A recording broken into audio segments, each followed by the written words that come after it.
Hi, everybody. You know, it seems like just yesterday we were all in Ottawa watching the Argonauts win the Grey Cup. And it won't be long before we'll all be in Vancouver watching two more teams battle it out for that big prize.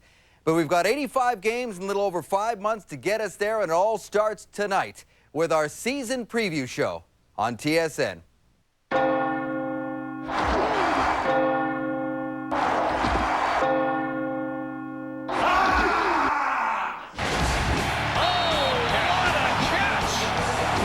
That's some contact. Let's go! He got it! The Toronto Argos brought their A-game. They are 2004. Sounds like a repeat to me. Grey Cup champions. This is back-to-back, though. How did he get that football?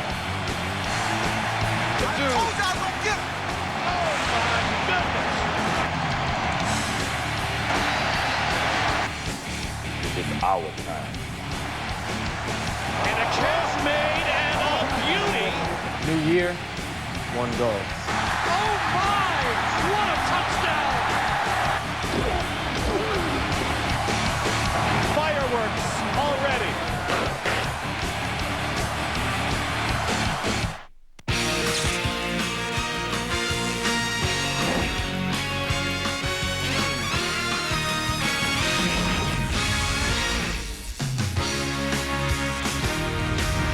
All right, if that doesn't get you fired up for some football, I don't know what it does. We don't have a game to show you tonight, but we wish we did. Hi, everybody. Dave Randorf with you. Let me reintroduce you to the guys who are going to spend way too much time in your houses this football season. Down at the end, out of Queen's University, Mr. Jock Climby. In the middle from Louisiana Tech, making his triumphant return to the panel, Mr. Matt Dunning. Welcome back, man. Thank you. Hey, it's good to be back. I feel like I'm home. Yeah? Felt like I never left. Yeah? So damn short. Yeah, but it's great to be back. I tell you that much, guys. I'm looking forward to the 2000. Good to have you back. And certainly, last but not least, the big man to my left in a new position this year. I like know, that. but how comfortable is this? How comfortable is I can lean this way, lean that way? Very good.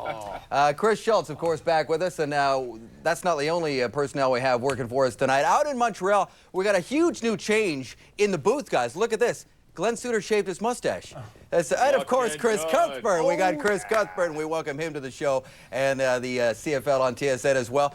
You guys, the football game's not till Wednesday, by the way. You're a little early there in Montreal. We're ready. Okay. Have to come early to get a seat, Dave. Chris and Glenn will chime in a little bit later on. It's that time of year, folks. We're all excited, as are 9 different teams across the league. They all think they can all go the distance, but as Matt Dunning will point out right now, it'll all come down to how each one of their quarterbacks perform.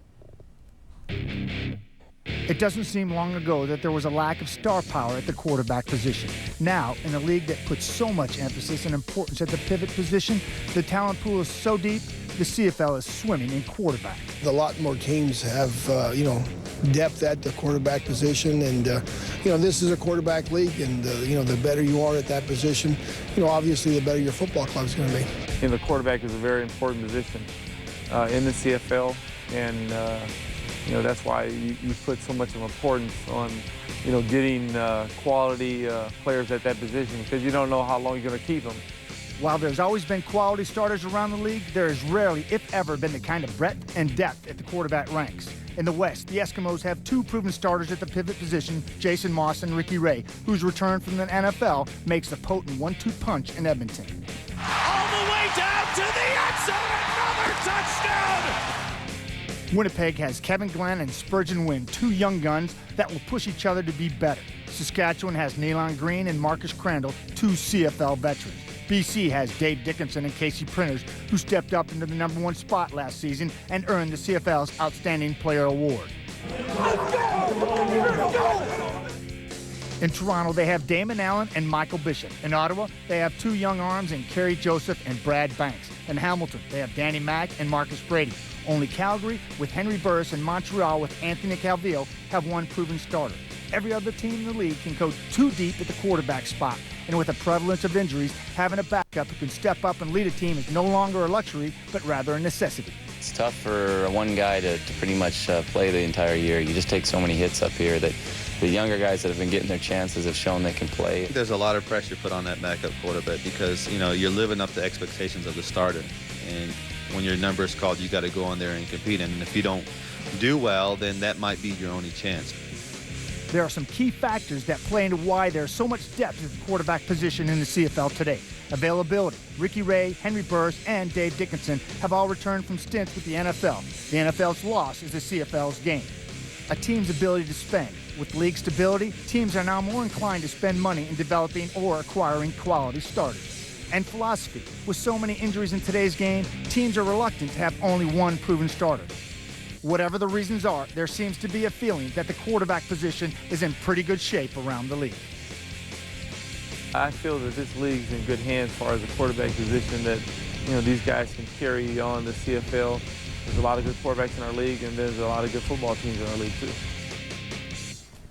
Well, I don't think that there's ever been a lack of quality starters in the league, but there is a plethora of quarterbacks that are sitting in the number 2 spot, and that's great news for the fans across the league because we all know that each starting quarterback is one play away from being on the bench, and the second guy has to step up. And the importance of that is paramount because you have so much talent around each one of these teams at the receiver position, the running back position. I think it's imperative that the quarterback, the second team guy, Jock, has got to have the ability to step into the job. In Calgary, they're high on Jason Gesser. He's a no-name. As far as I'm concerned, he's never played a game in the Canadian Football League. But they're really high on him. I hope that pans out. Ted White is still Don Matthews' choice for a second-teamer in Montreal. Other than that, the CFL and the fans are secure for the 2005 season. In recent memory, I can't remember so many quarterbacks around the league, both in the 1 and 2 positions, as you say, Matt, who could actually start in a football game in the CFL with a chance to win.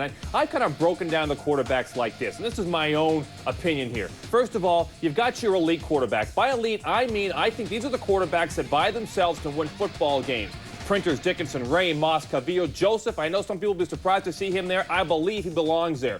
Proven, meaning they have proven that they can win a Grey Cup, and Alan McManus. And then you have the rest of them, Green, Burris, Glenn, and Jones, who I believe are competent, meaning that with a good supporting staff, they can win football games. That's how I see the league right now, and there is way more quarterbacks than usual, Chris. Well, Jock, let me break it down and just a little bit more specific because I think these quarterbacks are in 2 areas. First, game determiners. Second, game managers. Now, my game determiners are easy. First and foremost, I like Dave Dickinson as a quarterback that can take a game over and win it on his own. Why? Because you just see his cerebral skills and those physical skills are really coming together. Yes, he has to stay healthy the entire year. My next game determiner, Anthony Calvillo. When I watched him in the exhibition game against the Ottawa Renegades, he was at the top of his game. Ricky Ray, I think he is the best in terms of game managers. Kerry Joseph, he could be a game determiner, no doubt about that. Damon Allen, a little bit of both. Each quality of that quarterback position will be determined by the people around him, but there are 2.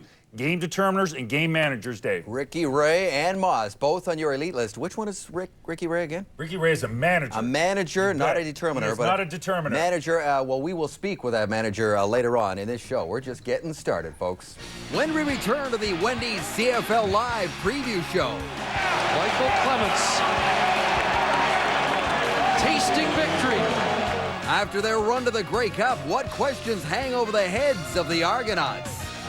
And Don Matthews knows the inevitable now. And we'll look at what Montreal has to do to regain their Eastern crown. The 2005 CFL Preview Show on TSN is brought to you by Wendy's, the official hamburger of the CFL. Do Wendy's, do what tastes right. By Rogers Wireless, music phones, music features, live out loud. And by Molson Canadian. Let's get it going. Let's get it going. Let's get it going. The Toronto Argos brought their A game. And the Argos special teams have done it again. And they are 2004 Grey Cup champions. Final score of that game, 27-19, as the Argonauts won their 15th Grey Cup in franchise history. And the Double Blue appear to be going with the old, if it ain't broke, don't fix it routine. Very little change to this veteran squad, but as always, there's always some burning questions. The first question people are asking about the defending champs is, should the Argos be concerned about their quarterback situation? Damon Allen was named Grey Cup MVP last November, and word out of training camp is that he's looked extremely sharp. However, injuries have been a factor for Allen in each of his last 2 seasons, and the fact is he will be 42 years old next month. Backup Michael Bishop has had his moments, but he's also had his struggles as well. Trying to do the things they need me to do to win games. I did it last year, so going into this season, I'm just excited about getting an opportunity to go out and play. And with the experience I had in the AFL, the things I did last year, I can only add to that. Second, can John Avery perform once again as one of the top running backs in the league? Avery was the CFL's biggest free agent signing 1 year ago. After a season in the NFL, the Argos were confident he could pick up where he left off in Edmonton in 2002, rushing for over 1,400 electrifying yards. Didn't happen. A knee injury kept Avery from taking off last season, and a hip flexor injury has kept him on the sidelines this preseason. My body's feeling good. I put on some extra weight, helped break a few tackles, in between the lines, whatever. And I'm excited about this year. Last season, Toronto's passing attack was dead last in the CFL. That seems destined to change. Robert Baker, the team's lone 1,000-yard receiver, is back with the contract extension. Arland Bruce is in camp to start the season after joining midway through last year. Don't forget Tony Miles, R.J. Soward, along with Canadians Andre Talbot and Michael Palmer. We have a good mix of skill sets, across the board. We don't have all the same type of player, but within the framework of their skills, each of them can make plays.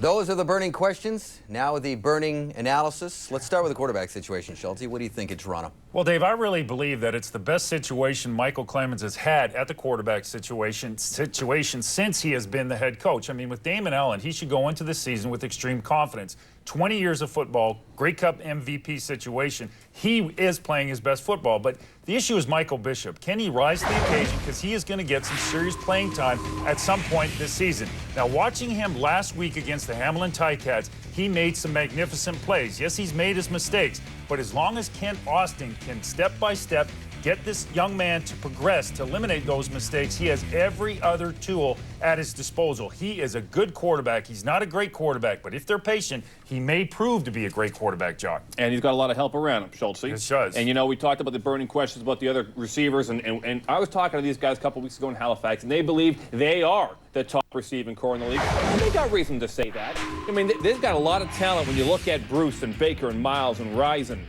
Sauer and Talbot, but how about some of the other teams? How about the other receiving cores around the league? I mean, Hamilton. How about Moriali, Yeast, Brazel, Amerson, Flick, Gilliam? Those guys, I'm sure, are going to think, hey, what about us? Yeah. How about out west? How about Herbie, Tuckle, and Mitchell in Edmonton? How about Claremont, Simon, and Thirlwell in BC? Those are the top receiving cores, in my opinion, but Toronto has a right to say they're number one. They do, and they are a confident bunch. As we found out in Halifax, asked them if they think they're the deepest. They said, is there anybody better? They said the same thing to you as well. That leads right into our poll question for tonight, brought to you by Boston Pizza.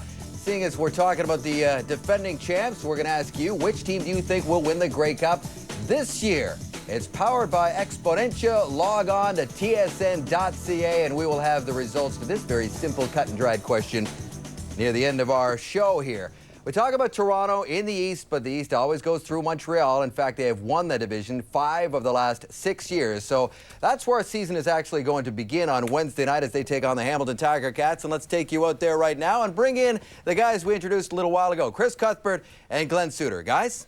Yes, and Dave, we got here early. You have to get here early to get a seat, although good news today, Glenn, as they've announced they've green-lighted the plans for expansion. 5,000 more seats will be here in place for the 2007 season. They're celebrating the 10th anniversary of the return of football to Montreal, and as Dave mentioned, what a success story it has been. 5 times they finished first in the last 6 years, but the question this year, are they still the beasts of the East? Michael Whalen takes a look at the 3 burning Montreal questions. Last year, Jermaine Copeland, it seems, was Anthony Calvillo's go-to guy whenever the Als found themselves in the red zone. But now that Copeland is gone, the question looms whether the veteran Terry Vaughn is the man to replace Copeland in the Als receiver corps. Am I going to catch for 10 touchdowns this year? I don't know. Maybe. Am I going to go for 1,500 yards? Maybe. We'll have to wait and see. But what I am going to do is bring a lot of knowledge to this team and a lot of veteran experience, and I'm going to help us win ball games. In last year's Eastern Final, Anthony Calvillo went down with a shoulder injury and was replaced in the second half by backup Ted White. White was never able to get the Als offense going, in fact throwing 3 interceptions along the way. White is back once again as the Als' #2 quarterback. I think I'm well prepared. I think Anthony's prepared me well. I think Coach Matthews and Doug Berry and Kevin Strauss, our quarterback and receivers coach, prepared me well too. So whenever I get in there, I just relax and just do the best that I can. This is head coach Don Matthews' 4th year at the helm of the Alouettes. His team has finished in first place every year since he's been here. The Als have won the Grey Cup under him, and they've been to the final dance in 2 of the last 3 years. However, in every other city where Matthews has coached in the CFL, he usually tends to wear out his welcome after the 3rd year. And there's a trend developing here. They've gone from Grey Cup champions to Grey Cup finalists to losing the East Division, and he has to do something to reverse that trend. There's a lot of pressure, there's a lot of expectations on this team. The Alouettes were 14-4 last season, and you'd think they'd be hard-pressed to repeat. But despite losing Tyrone Anderson and Jermaine Copeland from the offense, and Baron Miles and Davis Sanchez from the defense, Don Matthews still feels that this is the best team to break camp since he's been here. Michael Whalen, TSN, at the Alouettes training camp in Saint-Jean-sur-Richelieu, Quebec. Well, Glenn, the big question, what happens to the Alouettes if something happens to Anthony Calvillo? Of course, the focus last year was on that backup quarterback position in the Eastern Final. It's been that same focus all through the offseason and through training camp, and it should be. Don Matthews, the head coach of this team, and Jim Popp, the general manager, will tell you that Ted White is ready to go. They should know him best. The problem is they have to be talking about potential because he hasn't played. For the rest of us, we have to look at what he has done. That takes us back to that Eastern Final.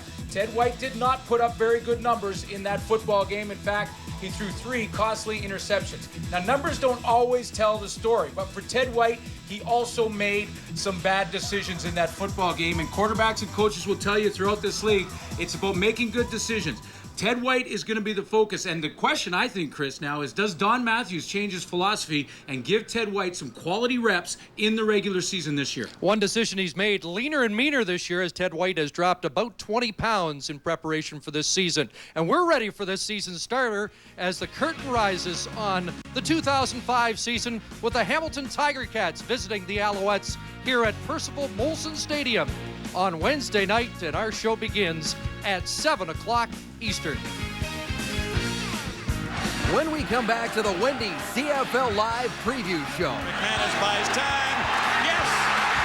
Touchdown, Hamilton. Can the Tiger Cats follow up their Cinderella season of 2004? And after a tumultuous offseason, Joe Paopao is back in the nation's capital. We'll talk to him when we come back. You're watching Wendy's CFL Live on TSN. The 2005 CFL Preview Show on TSN is brought to you by Wendy's, the official hamburger of the CFL. Do Wendy's, do what tastes right. By Rona, the how-to people. And by General Motors and all its divisions. Well, if you haven't done so already and bought some tickets to go check out some CFL games live in the East, here are the numbers to jot down in Hamilton, Montreal, Ottawa, and of course, Toronto, the home of the defending Grey Cup champions. Speaking of Ottawa, let's go there right now. Not a good season last year for the Ottawa Renegades. Injuries started to pile up, and there were problems on and off the field. But there's new ownership in place. The front office has been solidified, and they're ready to play some games. Brent Wallace now on the Ottawa Renegades' burning questions. Question number 1. What impact will the Gleibermans have on the team? Not taking over until late May, the Renegades' new owners weren't able to land the big-name free agents in the offseason. But President Lonnie Gleiberman says he will spend whatever it takes to get the talent that new VP of Player Personnel, Forrest Gregg, feels is needed. And the focus here is keeping the ones that are already here that are top-notch players, but also upgrading the team, which means focus the money on recruiting the best players and streamlining where you don't see a difference in the football field. Another key off-season acquisition was the hiring of Greg Marshall as defensive coordinator. Will the Marshall plan be able to improve the defense? The Gage, while decimated by injuries, had the worst defensive unit in the league in 2004. We'll play some pretty vanilla stuff for a lot of the game, but at times we'll pick and choose when we need to come after you and try to put some pressure on you. So I don't think we do one thing. I think we do a variety of things. The Renegades weren't much better on the other side of the ball either, and with very little change, does Kerry Joseph have enough weapons? Yo Murphy was the team's only 1,000-yard receiver. Pat Woodcock and Jason Armstead will have to be more effective for the Gage to stand a chance at a playoff spot. We believe in Yo Murphy and the Josh Ronicks and the Val St. Germains or George Hudsons. These guys, we just got to put it together. Coaching staff and the organization did a great job of getting guys in here and filling some holes, and we just trying to put it all together. Answers to the Renegades' on-field questions should come early, as the team's first 3 games are against Edmonton, Montreal, and BC. Brent Wallace, TSN, Ottawa. Oh, it's never easy, and that's certainly not an easy opening schedule for the new head coach and general manager, Joe Paupa, who keeps the head coaching title, and he joins us live right now from Ottawa. Joe, welcome back to, you were sitting here with us during Grey Cup. I know you're better off and appreciate being back in the front office for the Renegades. I was in Lonnie Gleberman's office last week. He said he's going to put the money into the players. Are you going to hold him to that? Well, you know what? That's what it's all about. It's always about the players and the ability to get the best talented players available and go out and play. Coach, let's talk about your quarterback, Kerry Joseph. Physically, he looks fantastic. Now, what would you like to see him improve on as the season progresses? Well, 2 things. One is to continue to try to stay consistent, his ability to stay accurate. For the most part, he had a solid year. I don't think he's had a full year to kind of get a sense of what it's like to be a quarterback for a full season. And we look forward to his ability with us shedding some pounds and probably be a little bit more agile. Joe, Matt Dunnigan here. It's good to be talking football as opposed to what's been going on this past offseason. I know you're glad to be out there. I'm a big Josh Ronick fan. Last year when Kerry went down, his number of touches seemed to diminish. How important is he going to be in the offense this year? Well, I think, you know what, in our league, everybody assumes that it's a passing game, but sooner or later you're going to have to run the ball, whether in the bad weather, the second half of the season, or in short yardage and goal line. Normally that's a priority play, and he's always been consistent with us. And so he's been a 1,000-yard rusher. He's got the label of the little ball of hate, and so we need to continue to fan that name that he has. Yeah, the little ball of hate. He loves to hate. Coach, I wanted to ask you about your defense. Now, Coach Echeverry's gone. Coach Marshall is in. What do you look for in your defense this year? How will it improve? Well, we think, with the experience of bringing on Greg Marshall and even with Richard Harris, these guys are 2 guys that have had a lot of experience as far as being in Grey Cups, being in the big game. And getting the ability to our players to perform, and particularly on game day. And, we've made some changes, but for the most part, we like what we've seen, particularly over the last 48 hours. We've picked up some really strong players, and we think they're going to be a good addition for us. Joe, thanks a lot for your time. I know this is a busy time of year. Good luck this season. Hey, thank you, guys. Joe Paupa, he'll be going to work Friday night for Wendy's Friday Night Football in TSN HD. They're going to go out to Edmonton, and will they face Ricky Ray? We don't know yet. We're going to talk to Ricky about that a little bit later on in the show. Wendy's Friday Night Football. Rounding out the East, you got the Hamilton Tiger Cats, who went from 1 win in 2003 to 9 wins and a playoff berth in 2004. But there's no rest for the Coach of the Year, Greg Marshall, in Steeltown. With success comes expectations. Sherry Ford now on the questions they're asking in Hamilton. Is this the season that Danny McManus is challenged for the #1 quarterback job? McManus struggled in the first preseason game despite coming off the second-best season of his career in 2004. I'm in the back 9 of my career, so they're looking for other people. I can't blame them on that. But I'm still going to fight. I'm not going to just give it up. I'm going to fight. I'm going to do what I can to maintain the job. Right now, Danny's played the best so far. We're going to evaluate it kind of on a weekly basis and see how each game goes. I won't hesitate to put Marcus or Ben in the football game, but right now Danny's playing very consistently, and he's our starter. 2nd and 10 Ottawa. Banks is down. There's Tim Cheatwood. That's sack number 11. Can the team recover from the loss of Tim Cheatwood and Joe Montfort? The pair combined for 27 sacks last year, the most in the CFL. Former Stampeder and NFLer James Cotton was inked in the offseason, and he will be expected to help fill the void.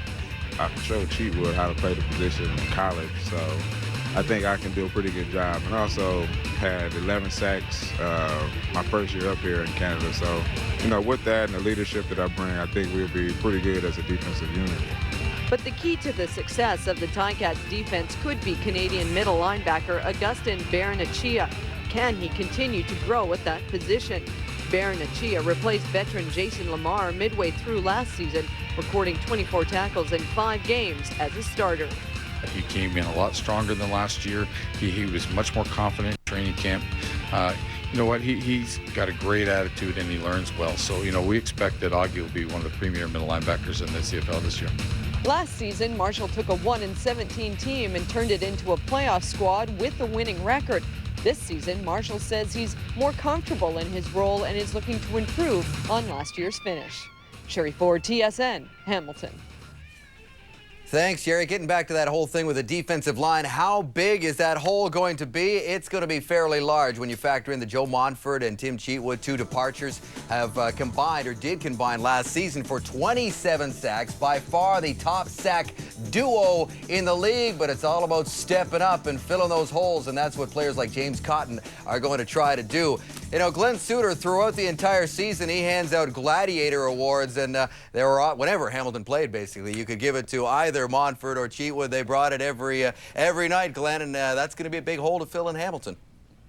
That is indeed going to be one of the focal points, but after the preseason game in Halifax, the question started again. What about Danny McManus? Well, and I think fans for the Hamilton Tiger Cats shouldn't read too much into the preseason when you look at what happened to Danny McManus in that Halifax game. Didn't have a good half of football. He started the game. They wanted to start the Stars to give the people of Halifax a show, and Danny McManus went ahead and threw 3 interceptions. But for a veteran, don't read too much into the preseason. And for the rookies, it's more important. Marcus Brady in the preseason this year has had a chance to not only win the job, win the starting job, but win some serious minutes when the game is in balance. And he hasn't proven that to Greg Marshall just yet, so it remains a question for Greg Marshall. How patient will he be with Marcus Brady? He wants to try and platoon both of them. And Danny turned 40 Friday and celebrated by engineering a 109-yard scoring drive against the Toronto Argonauts. So in preseason game number 2, he let everybody know he's ready for Wednesday night. Dave? Still to come on the Wendy's CFL Live Season Preview Show. For JC Printers, and he has been very effective again tonight. Come on now, I don't know. We'll see. Dave Dickinson, touchdown! But I'm ready, and obviously, however Wally decides to play it out, I'll be fine with it. Will a quarterback controversy in BC hurt the Lions' chances of playing in the Grey Cup at BC Place this November? I don't see that anybody's looking over anybody's shoulder. Printers using the clock effectively. Just 5:27 to go now. The touchdown toss. Yes! This was Dave Dickinson's team to start the season. But they got to get to the end zone. The Lions do. And they will. Brazel takes it to the house. Touchdown BC. So it doesn't necessarily matter, who starts. It's who finishes. All right, who is kidding who? As much as the Lions would like to avoid it, they had the mother of all quarterback controversies last year, and they're going to have the mother of all quarterback controversies this year. Despite that, many feel the Lions have what it takes to at least get to the Grey Cup in Vancouver. Farhan Lalzi checks in from the West Coast. What impact will the Dickinson Printers quarterback controversy have on the team? Wally Buono never had to make a decision last season until the Grey Cup. Injuries provided the answers then and now. Printers is not yet healthy, and Dickinson will be the starter on opening day.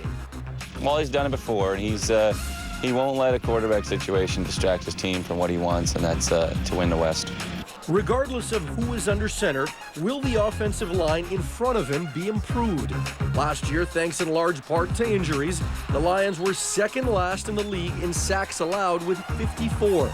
All 5 starters are back, but 2 of them, Corey Mantika and Bobby Singh, will go into the season at less than 100%. Corey's come along, and both of us feel pretty good, so not too concerned. I think we worry about it, then you might get re-injured. So I'm healthy, and I'm ready to roll. Will Dave Ritchie improve the Lions' defense, especially the secondary? Unlike last year's revolving door, the Lions will return 11 of 12 starters and have added all-star Baron Miles. And quarterbacks Dante Marsh and Sam Young are no longer rookies.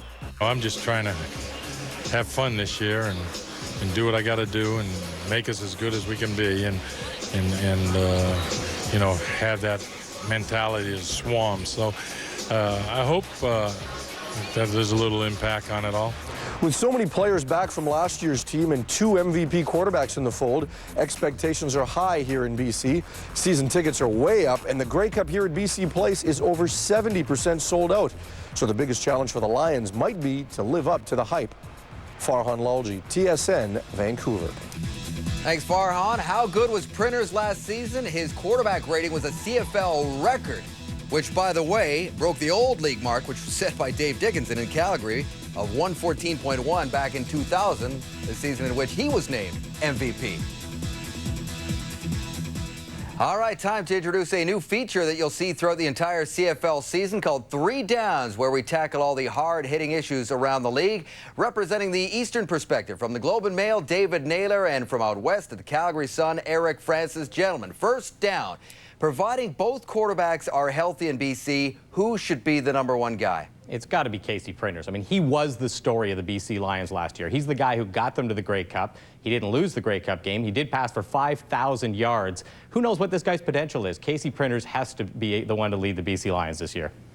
With all due respect to Mr. Printers, and he had a great year last year, Dave Dickinson has proven year in, year out that he's the best quarterback in the CFL. You're paying him $400,000. He's a leader on the field and off the field, I might add, which is a department where Mighty Casey has struck out a lot lately with his whining. Eric, you mentioned the best quarterback in the CFL. I believe the best player in the CFL last year was Casey Printers. That was the award he won. It's unprecedented in any sport to have the outstanding player come back the next year as a backup. How valuable can he be if right now the BC Lions are favored to win the Grey Cup, yet all the media out of the West is all about him complaining about his contract situation? Shut up, Casey. Wait your turn. You'll get it at some point, and you're making it awfully easy for the coach to overlook you when he's making this decision. Okay, second down. Do you guys have faith that the CFL will upgrade its officiating this season? Well, it couldn't get any worse than it has been in the past. I mean, they say they're going to spend more money on officiating. I hope they do. I really wish they would have instituted instant replay right away and worked the bugs out as the season goes along. Well, instant replay will be a disaster if the CFL ever brings it in. The National Football League does this. They spend millions on it. They're the best at what they do, and even they get it wrong a few times. I think it would be a disaster if the CFL tried to do this. You know, how convenient is it for the league? The 2 biggest issues, the salary cap and officiating, and the commissioner says we'll deal with them by next year, which is very convenient considering he may not even be here next year. Well, never mind even the cost of doing something like instant replay. Let's put money into making the officiating better. They've started to do that. Let's continue it. The fans aren't crying out for instant replay. Forget it. Third down. The first game isn't even until Wednesday, and who is already on the hot seat? Well, I think for starters, John Avery in Toronto. I mean, it goes back to 2002 since he had his breakthrough season with the Edmonton Eskimos. He was hurt most of last year. He's got a young player named Hakeem Hill who's chasing his job. He could steal some playing time from John Avery.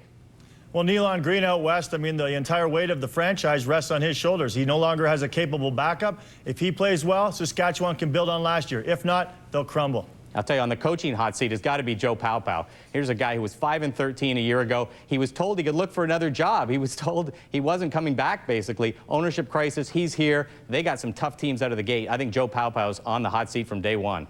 How about Danny Machocha out west? 6 months ago, people in Edmonton didn't even know who he is. Now he's going to be watched every single move. He's in a city where there's so many great coaching legends there. He won't be fired, but every single move will be watched very closely. David Naylor from the Globe and Mail, Eric Francis from the Calgary Sun. Thanks, guys. We'll talk to you next week. when we come back to the Wendy's CFL Live Preview Show. Ray going deep. It's up. And it's caught. Touchdown, Jason Tucker. He delivered a Grey Cup in 2003. Now can Ricky Ray get Edmonton back on top? Burris looks to put it up, has a target deep in the end zone, and Dominguez has the touchdown. And with Henry Burris back in Calgary, how far away are the Stamps from being a contender? We gave you the numbers for the tickets in the East a little earlier. Here are the phone numbers to call if you want to check out a game in the West. BC, Calgary, Edmonton, Saskatchewan, and of course, Winnipeg. Go out and see those games. I'm excited to be back here in Edmonton. Look out now. Tucker again. And another touchdown. And he is shredding the Calgary Stampeders here tonight. And hopefully I can come in and just mesh with the rest of the guys and then help this team win. The Eskimos released Kahari Jones over the weekend. Jason Moss's shoulder is getting better, but make no mistake, there is no quarterback controversy in Edmonton. Ricky Ray is back with a fat contract, and he's hoping to pick up where he left off in 2003. Here's Ryan Rashog from Edmonton. Question number one.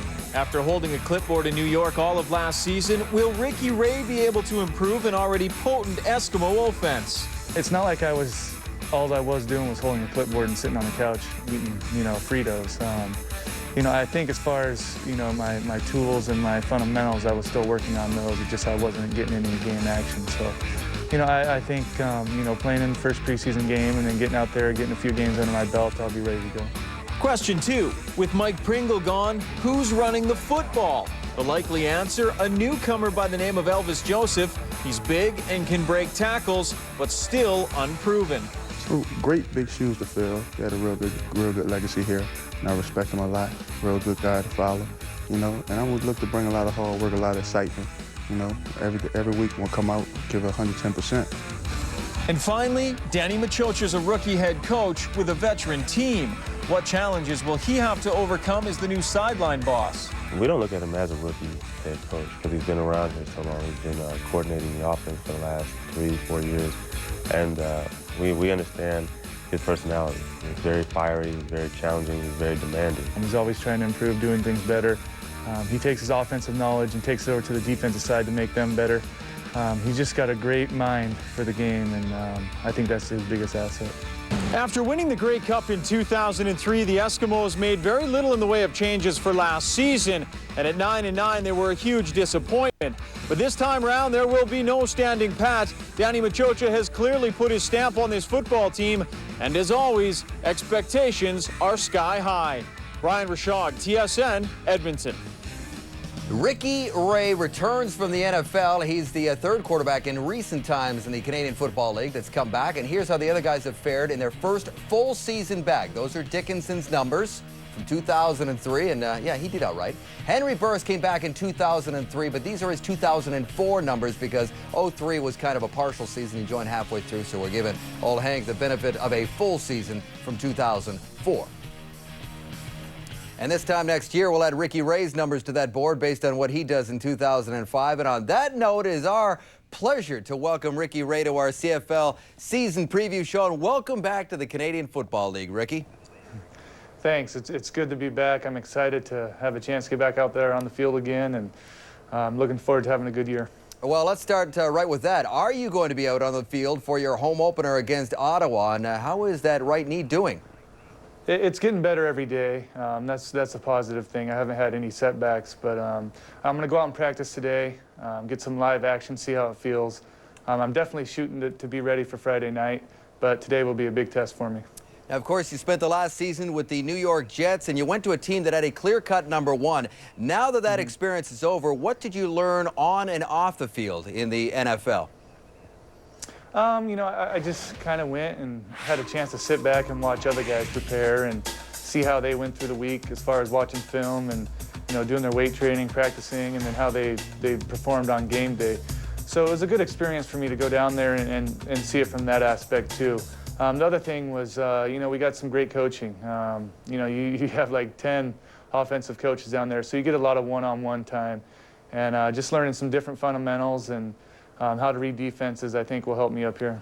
Ricky, speaking of coaching, your last season in the CFL 2003, you had tremendous success running the Eskimos offense under your coordinator at the time, who was Danny Machocha, who's now your head coach. So I'm wondering, how's that relationship changed now that he's the head coach? It's a great relationship that we have with all the quarterbacks and Danny. I enjoyed playing for him. He's a guy who listens to the players, lets us have our input.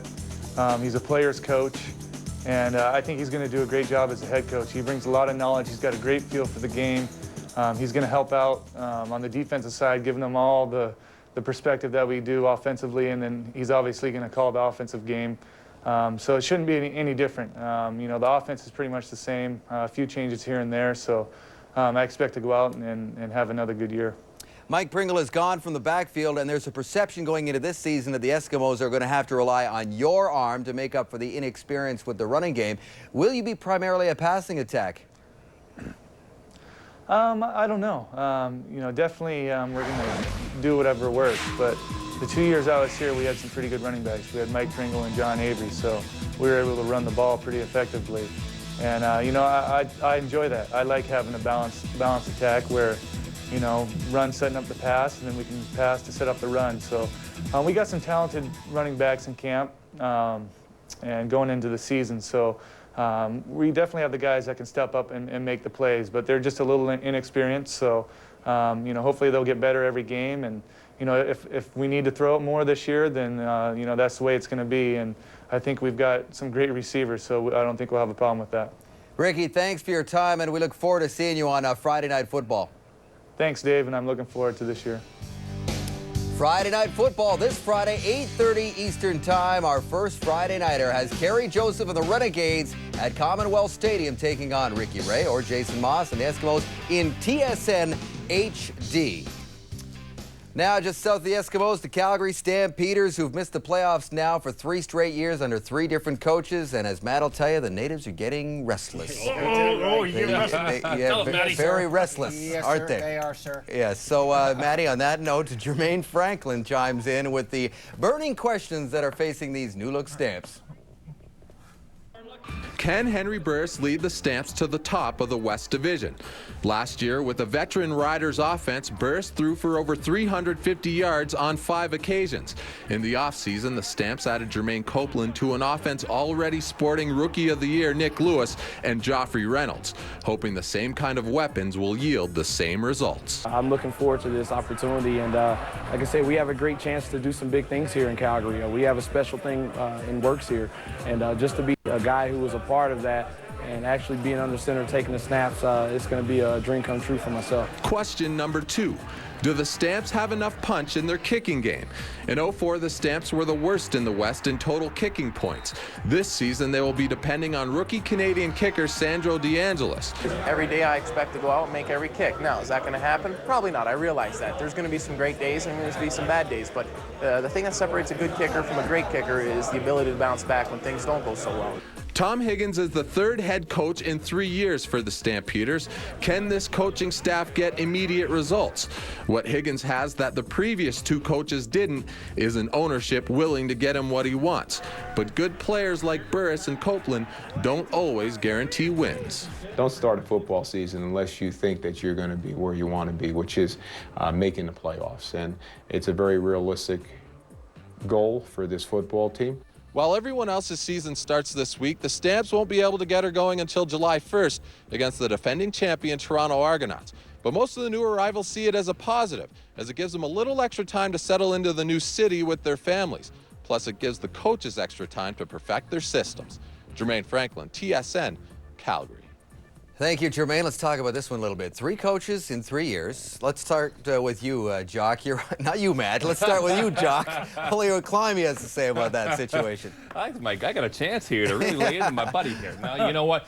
Let me talk about what that's like from a player's perspective. I mean, as a football player, what you want to be doing is focusing on what's happening on the field, not what's happening on the sidelines. And when you have 3 different coaching staff in 3 different years, let me tell you as a player what you end up doing subconsciously or consciously, is you're evaluating your coaches. Do I like this guy? Does he know what he's talking about? Do I believe in the system? Hey, last year I was getting the ball 10 times a game. Now I'm getting it 5 times a game. Is it because of the coach? And your focus is not where it needs to be, which is on the football field. 3 coaching staff, and doesn't just mean a head coach changes, it means entire staff changes. And the players need to either respond to that or they can start imploding from within, Matty. Well, Jock, I think, you know, from being both sides, as a player and now as a coach and general manager, in those situations when you didn't have the support from your management, it is critical. And it does affect both coaches and players. But I think what doesn't kill you will only make you stronger. And this group of players that have weathered the storm of the 3 changes over the last 3 years are certainly going to benefit from it. You have to. You have to pull the positives from a negative. And the guys know in Calgary they're going to be where they're at. They're going to make that happen. And they're going to rally around Steve Barato, Tom Higgins, Denny Crehan. And I'm happy for them because they finally have the ownership in Calgary, Dave, that's imperative for it to be successful because they're spending the money on the player. And we just started to see glimpses of the running attack late last season, and you've already told us watch out for Joffrey Reynolds and Jenkins, right? Oh, those guys are special, and they've got a special unit there. And I think because they'll be stronger this year because they're going to benefit from their past experiences. All right, we got to take a quick break. You're watching the CFL preview show here on TSN. When we come back to the Wendy's CFL Live preview show, give us your criteria of what a gladiator is. It was about their commitment. It was about sacrifice. See who Glenn thinks will be gladiators in 2005. Doug, I want to tell you that Glenn chose you as his gladiator tonight, so congratulations on that. Thanks, buddy. Do I get a sword or something? You're watching Wendy's CFL Live on TSN. The mentality that it takes to step onto that field is bang on. And kind of hammered. He's doing awesome, man. He's a stud. That kid, so good. It wasn't about stats. It wasn't about the position they played. The gladiator tonight is Johnny Scott. But game in and game out, they bring it. You know, this is a responsibility that Glenn takes very, very seriously. A lot of guys lobby and are always bugging him to be a gladiator. Chris Cuthbert, you are going to find out that there's no fooling around here. The gladiator thing is very important to Friday Night Football. Dave, I'm the new guy. I thought it was all about quarterbacks and running backs and receivers and linebackers, but you tell me there's a more prestigious position. Well, on Friday night, it's the gladiator, and there are 3 criteria that you have to become a gladiator. One is that great work ethic. The other is toughness, and the third one, and maybe most important, is the teamwork and being able to sacrifice for your team. Last year, linebackers dominated the gladiator selections. This year, we're watching the entire field.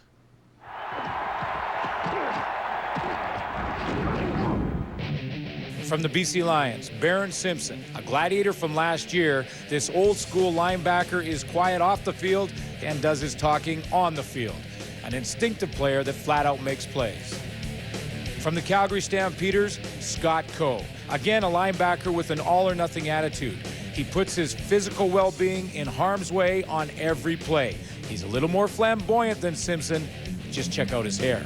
And finally, in the linebacking core, from the Edmonton Eskimos, A.J. Gass. No one has gone through more injuries or played with more pain. A.J. Gass is as tough as they come.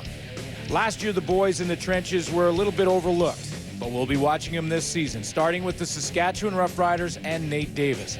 A pure bull-rushing, strong inside defensive lineman that flat-out can get it done. From the Winnipeg Blue Bombers, offensive lineman Dave Mudge. It's one thing to be good for 1 or 2 years, another to be good for an entire career. And finally, with the big boys, Dave Hack of the Hamilton Tiger Cats. This guy on toughness alone should be a gladiator this season. The offensive linemen like to push the envelope when it comes to rules, and Hack may occasionally do that. Now in the skilled positions with the Ottawa Renegades, starting with quarterback Kerry Joseph. A skilled guy, but a guy that was a defensive back and learned the game from that perspective. He played hurt the entire 2004 season, and he'll run a ton. From the Montreal Alouettes, Terry Vaughn, a newcomer to the Alouettes lineup, but a veteran in the Canadian Football League. He is highly motivated and always tough to bring down. Best in the game's history at yards after the catch. And finally, from the Toronto Argonauts, Antonius Bonner. He lines up at linebacker, but should be considered a defensive back playing linebacker. The Argos have a great defense, and he's often overlooked, but he comes up with some knockout shots game in and game out.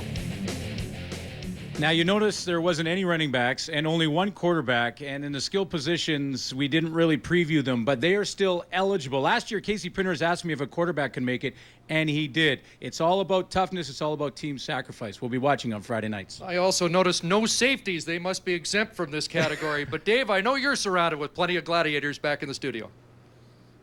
Still to come. After getting bombed in 2004, can the Winnipeg defense get it back together in 2005? And is this the next 2,000-yard rusher of the CFL? Kenton Keith and the Riders running game next on the Wendy's CFL Live Preview Show.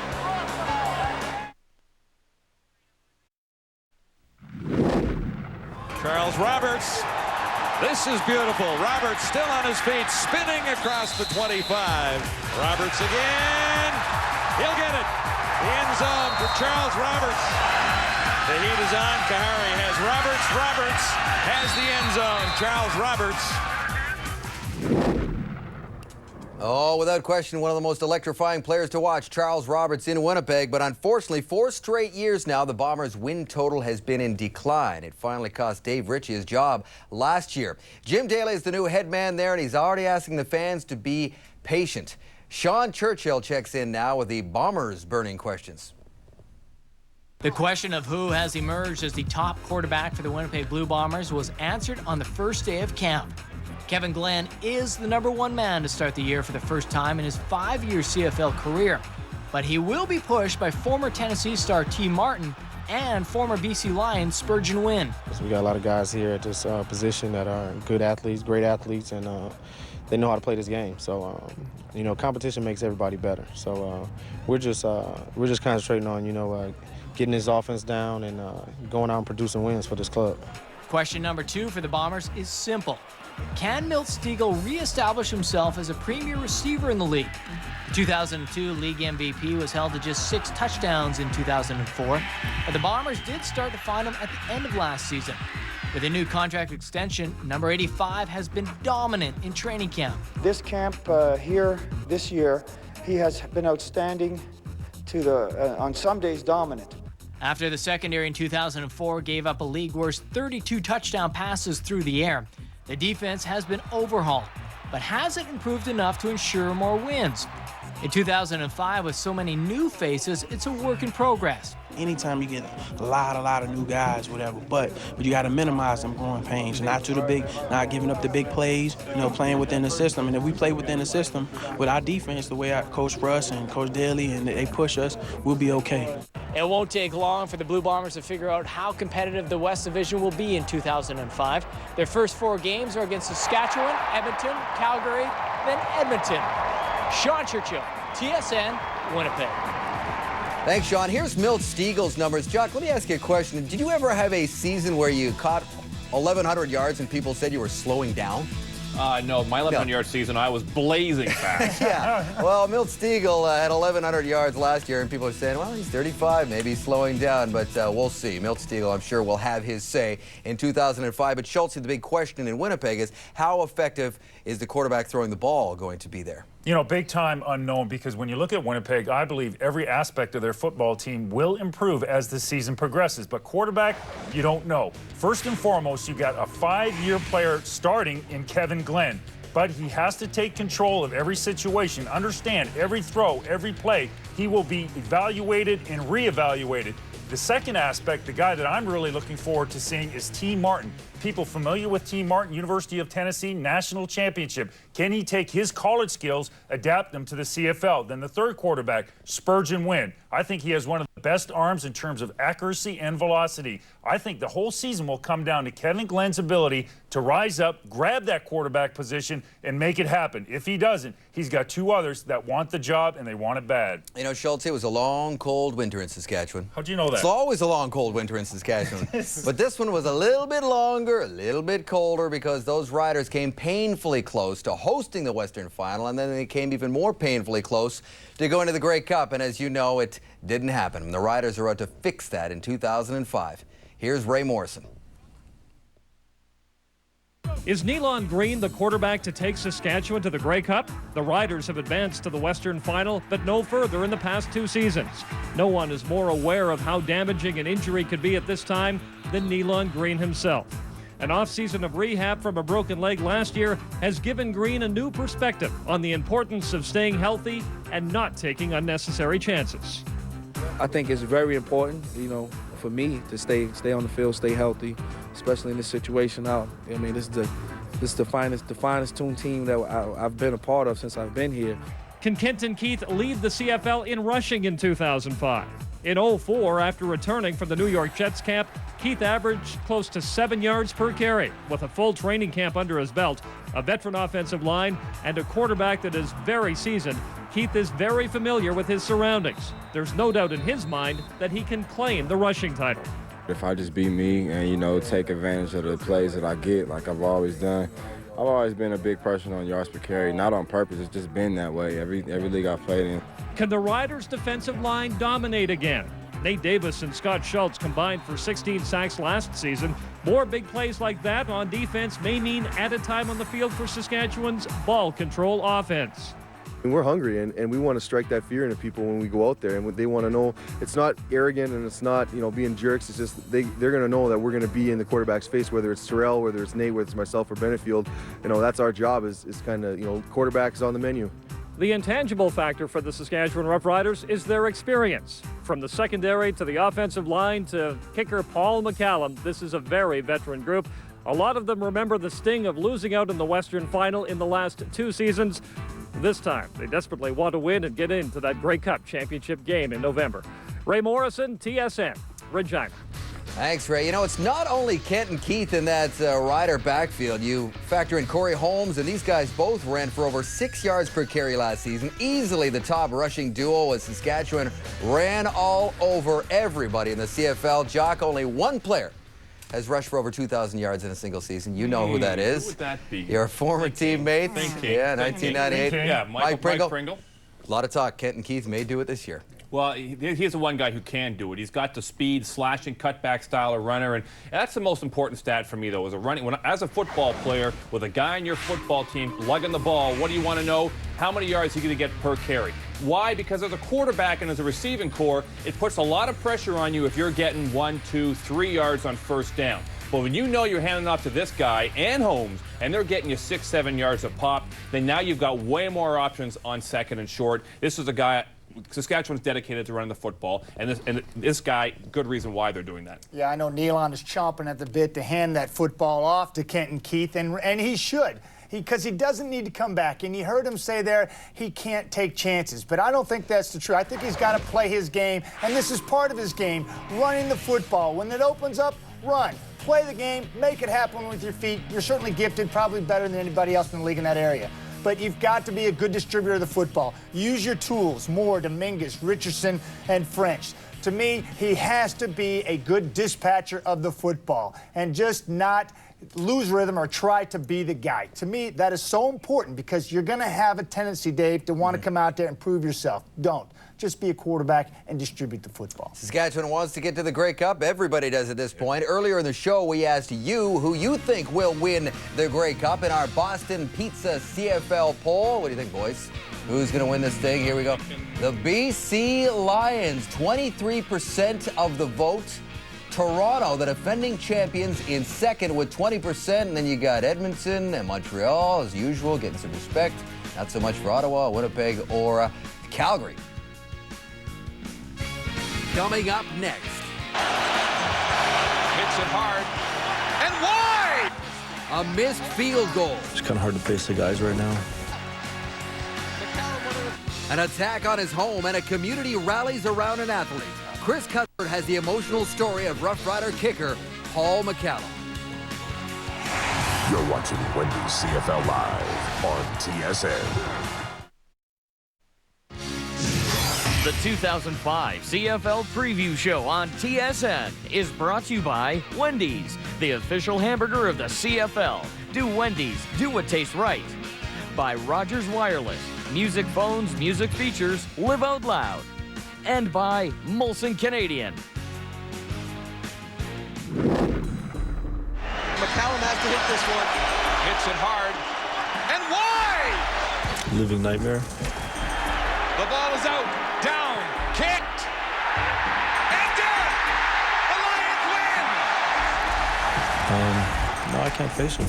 Let everybody in the locker room down today. No excuses. Did do my job. 27-25 was the final of that thrilling Western final at BC Place. It was that was the aftermath of what was a heartbreaking loss for the Riders that went very sour once the Riders got home. And for more on that story, let's take you back to Montreal and bring in Chris. Well, Dave, the plight of a kicker is certainly a double-edged sword. If you make the big kick like Dave Ridgway did in 1989, they'll remember you forever. But if you miss, like Paul McCallum did in the Western Final last year, they just don't forget. I had a chance to talk to Paul during the preseason about the infamous miss at BC Place, and he talked about how it strengthened his resolve and, surprisingly, strengthened his ties to Saskatchewan. The game is Paul McCallum's to win. There you go. Dramatic win for McCallum. Paul McCallum is regarded as one of the best kickers in the CFL. His career field goal percentage, an impressive 75.2%. Unfortunately, his last kick of 2004 is the one which is remembered most. Paul McCallum attempting this field goal from the 17-yard line. Hits it hard and wide! Paul, let's go back to the Western Final. And as you ran onto the field for the last field goal attempt, did you have any strange feeling? Did you have a sense that something ominous was about to happen? No. I was just thinking about, let's make this field goal, and then we're going to, get the defense out there and hold them. That was basically my mindset. So I guess maybe I was a little ahead of myself, but there was no doubt in my mind that I was going to miss it, or there was no questioning, the kick that I was about to take. You couldn't face your teammates right after the game. It's kind of hard to face the guys right now. Have you not seen them yet? You've not walked into that room? No, I can't face them. I can't face them right now. In hindsight, do you regret not being a part of that post-game gathering? No. The team needed their space. I needed my space, and I think I would have done it again. I mean, it's just a major letdown on my part. How tough has this been on your family? Well, now everything I think is back to normal, but at the time it was very, very difficult. I wasn't there to deal with the things that my wife had to deal with, so it was very, very frustrating for me, not being able to protect your family, not be able to do there, just not there for them. So it was very, very hard. With that said, for a 24-hour period, 48 hours, didn't you just want to say, I'm out of Saskatchewan, I've got to go somewhere else, my family's got to go somewhere else? No. I left the following day for 2 days from the house and from the phone and everything to clear my head. And once the support and everything started to come in and everything started to happen, it just sort of reaffirmed the reason why that I did move there is the people. Mr. Speaker, I would ask all members to join with me in condemning the actions of a few and in offering our support to Paul McCallum and his family. Paul is a true professional, unafraid to face the media, but he's anxious to close the book on last year's misfortune and get his kicks at redemption. I thought this was getting way too much attention. It still is getting too much attention. I don't want to discuss it after today, actually. I've told the media before in Regina that there's no more, but I'd already committed to this. I've got some personal goals, one of them being I want to lead the league in percentage this year, and I want to hit all the ones that count. I think at the end, I'm more looking forward, in a sense, to the end of the season, so I can say, well, there you go. I made a mistake, but here I am now, kind of thing. I'm not a quitter. I'm not going to go out, on that note. And all the bad things that happen from it, it's not going to deter me from, keeping on playing, because I think I got a lot of football left in me. With that in mind, good luck. Have a great 2005. Thanks a lot, Chris. You too. One of the calls of support to Paul McCallum came from former Argo Mike Vanderjagt, who's only the best place kicker in the NFL now. And they talked about positive mental imagery, something that Paul's going to take into this season and try to lead the league. But You were part of a battery with Dave Ridgway in Saskatchewan, a former rider. You know all about the pressure of playing there. Well, Paul McCallum will be better, and the fans will support Paul McCallum. You've heard it all offseason, and I'll say it again. It was an isolated incident. The fans in Saskatchewan, I spent 11 years there, are very passionate. It's a problem when your fans are indifferent. That will never happen in Saskatchewan. They're passionate. They're committed to that football team, top to bottom. They will back Paul McCallum, and I look for him to have a huge year for Saskatchewan this year. But what about the pressure for other players in other positions? Can it affect performance? It certainly can. And, Jock, as you know, as a receiver, it's not just the quarterback or the kicker. It can happen to the pass catchers as well. Yeah, football's a funny sport that way. You know, no disrespect to guys like offensive linemen, for example, but no one's sitting in the stands saying, I could have blocked that 300-pound defensive rush end coming through. Or if they even noticed that that person made a mistake when someone was coming in on the quarterback. But as a receiver, even my grandmother up in the stands will say things like, I could have caught that pass. Because we've all caught a ball before in our lives. And most people think that they know how to kick a 17-yard field goal. Most people, if they never try to think, now that's an easy play. Where it's not the same for other positions doing other skills. And the pressure is immense, but it's how you respond when you do make a mistake that defines you as a football player. And I believe that Paul McCallum is a special guy who can do just that and respond. I'm not going to take it personal. Comment? I'm not going to take it personal. By the way, I've talked to Jock's grandmother, and she is tough on Jock. Tough to impress. Oh, yeah. We'll be right back. Coming up. And they are 2004 Grey Cup champions. Pinball Clemens joins us in studio, and we'll ask him, can the Argos repeat? You're watching Wendy's CFL Live on TSN. The 2005 CFL Preview Show on TSN is brought to you by Wendy's, the official hamburger of the CFL. Do Wendy's, do what tastes right. By Rona, the how-to people. And by General Motors and all its divisions. It all starts for us Wednesday night. 53 regular season games on TSN, 21 of them showing in TSN HD. Most of them on Friday night. Schultze, make sure you're looking good those nights. I will. It could be cruel technology. And, of course, we'll give you details as we go along for how you can win $1 million in Toronto. Wendy's Kick for $1 Million, October 27th, when Hamilton is at the Rogers Centre. It really is about them. He's like a father figure, you know, to a lot of us. Family is who we are. That was the guy I wanted to play for, and I would go through a wall for that guy. There's everybody on this team that will run through a brick wall for that man because he does believe in us. He's such a great person, a great motivator. All right, let's go out. Hey, what's the word? What's the word? Get a win on 3. 1, 2, 3. And let's go play some football. It's as simple as that. Hey, one of the highlights for us at the end of last season was Pinball Clemens sitting with us on the podium stage thing there in Ottawa. It was a great moment. We appreciate you coming then, and we appreciate you coming in now. Well, welcome back. Well, thank you so much. It's always fun. I love watching you guys at home. You know, I sit home and watch you guys. Well, that's good. Yeah, so it's nice to be on the panel. Now let's make some news on the panel here. We're on national TV. Let's not beat around the bush. Okay. Let's go out there. Are you going to repeat or not? Let's get on the record. We are going to show up on Saturday night and do our best to get our first win of the season on Saturday night. That's the self-opening show of the BC Lions. Might as well get right to it.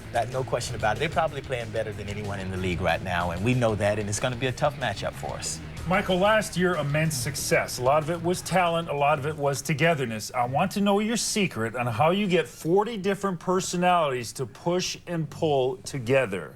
Well, in that, trying to get all of those personalities to push and pull together is not as tough when they know that you care about them as individuals. People say, people don't care how much you know until they know how much you care. And I think each of our guys know that we care about each other and we enjoy being together. We're a family. Okay, Mike, here we go. Yes. You and me. You having fun? Yeah, I am, yes. And here's the deal. Yes.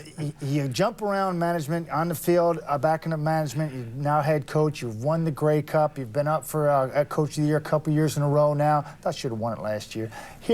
I want to know, and it's kind of a feeling that people get across the country, how long is Pinball going to continue to coach? at least 18 more games. So, you know, for me, there's a lot of things that I want to do, and I've been able to balance those things along with football to this point. And I want to coach as long as it makes sense for both the Toronto Argonauts and for Mike Clemens and his family. And so with that, I'm loving it right now, really enjoying it, and we want to continue to work hard at it.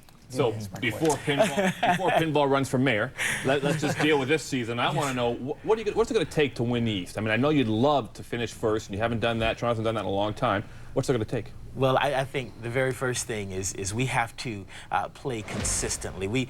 The last several years, we've gone through periods where we've been very streaky. We have to play more consistent football, and it starts early. Last year, we were off to a 1-2 start. We need a win on Saturday to help us get to that. We need to be able to win consistently, especially early. Micah, we obviously got a chance to talk to a lot of your coaching staff, a lot of your players when we were in Halifax last week. There's a quiet sense of confidence. Everybody's fired up and ready to go and work towards that repeat. Best of luck on that. Thank you so much, guys, and thanks for having me on the panel. Thanks for coming in. Yes, Thank you very much for coming in. Mike Pinball Clemens. We'll be back right after this.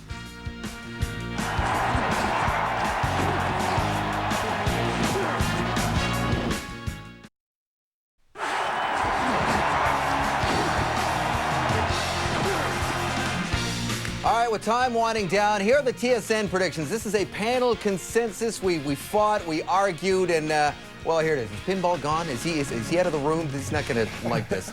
East champion Montreal, West champion BC. The Grey Cup champion, the panel says BC. Let's explain. We'll start with you, Schultze. Man, it's going to be tough, but in the East, I do like the Montreal Alouettes. They play Toronto 3 times, but they play them twice in Montreal. That could be a determining factor. I'm taking Montreal in the East. No disrespect to Michael. Schultze, I'm looking at the West, and I got a good chance to eyeball BC and Calgary on the sidelines in their last preseason game. I really like what I see in BC. Depth at quarterback. They're extremely solid in their offensive weapons. A guy that I love carrying the rock, hey, it doesn't matter. He's doing a heck of a job. And I'm telling you, Casey Printers is going to be back in that field in some way, shape, or form this year, making it happen for those Lions. Yeah, you guys didn't notice Pinball's been peering around the corner here watching your picks right now. So I'm going to say the Argos. Actually, I'm going with the Grey Cup champions. I believe who's going to win the Cup is ultimately going to be Edmonton. I do think Toronto's going to come out of the East again, but Edmonton has just taken so many strides this offseason, and Ricky Ray is such a dominant player that I believe that he will make the difference and bring Edmonton home the Cup. So that's it. 90 minutes of talk. Too much talk, really. We got to play some football. We're going to start doing that on Wednesday. Real quick, want to say thanks to Bob Moriali, Mike's dad, who drove in with the Grey Cup tonight to bring it on set. Thanks very much, Bob, who's in the room. Appreciate that. And that's what it's all about, folks, the Grey Cup. The long march begins, and we're going to be with you every step of the way, beginning Wednesday night. Wendy's CFL Live. The Hamilton Tiger Cats taking on the Montreal Alouettes. Nothing like jumping into the fire for the Ticats. On behalf of Jock Climby and Matt Dunnigan and Chris Schultz and Chris Cuthbert and Glenn Suter and all the boys behind the scenes that make this show go, thanks for watching, and we've only just begun. In This Corner is next. Thanks for watching. You are watching TSN, Canada's football leader.